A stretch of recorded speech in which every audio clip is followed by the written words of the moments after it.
Iteso le departosa kaisa kanyauni olomuntos koto magure knegelegela koto mangestene sabiti. Opoti pejo ksefamu kia Dr. Naluima Emma ne kuriere keda ipiti boro legelegela koto ma Amisiri Adope bono jena kape 1 eka modo.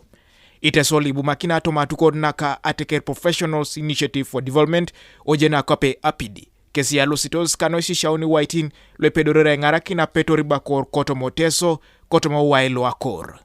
Akoto ay salamiki ne riongetelo apid la rare ngoda board member otoma ebe Ateke Professionals anwa polo bitunga lwa teso abunere ne pepe anwa poli butsone ide party tunga kaisa kanyauni era ngina rere ngano ndo teso ida koto ngo ay moro ke Iteso be Esisiautu ay moro kikina mera teka automopate ateka automa odini konyibori ya auto nikere ne pepe around Iteso.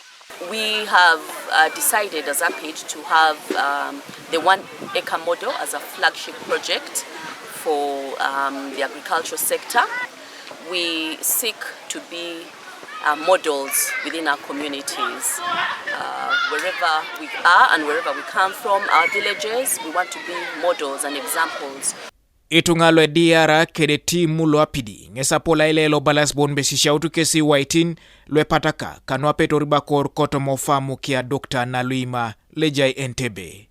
So apolo kebone be Esisiautu na so mamuji puda papa Akoru mamuji puda lupokonu ipo ibore nyini nese imuna ro ni Iteso e ora so ngamara ba jawt keda lupokonu konyane baka ibone be Amisiri Adope pera itabarajo konyibore ne polo nesi jo apedora misiki ni wisoma jo ka jawtu keda alosikine ka titiu angona wisoma jo tere ji pedora ikeu Amisiri na Adopete e jai piti pege e jai pita Akoru amugobo e ja karia e ja kitu e ja kokore e ja sibone konya Amisiri Adope konyi tulumi kapuno mipo aite Adopetane imilioli ni tomon konyo na ja na ilapyo ikanyeuni konyo ni dario na aite ikaria roja adu miluku na kwa kanya ikoro na aito soma Akoru kan Esisiautu ne ay ngarake na tekere Akoru nyamata le jadu Akoru baka Akoru ne jadu mundo ne jabar baka Akoru na tabari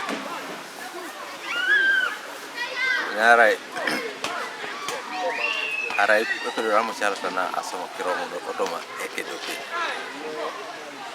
janara berona luponga amno pedoro ne akana aito soma luponga job.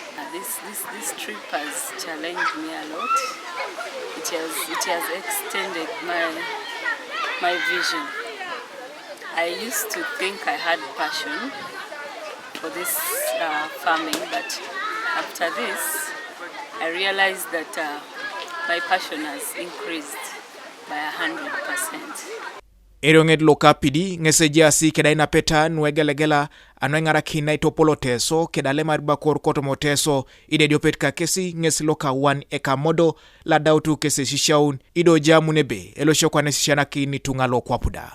Kanuka TV East, Noah Omuya, Entebbe.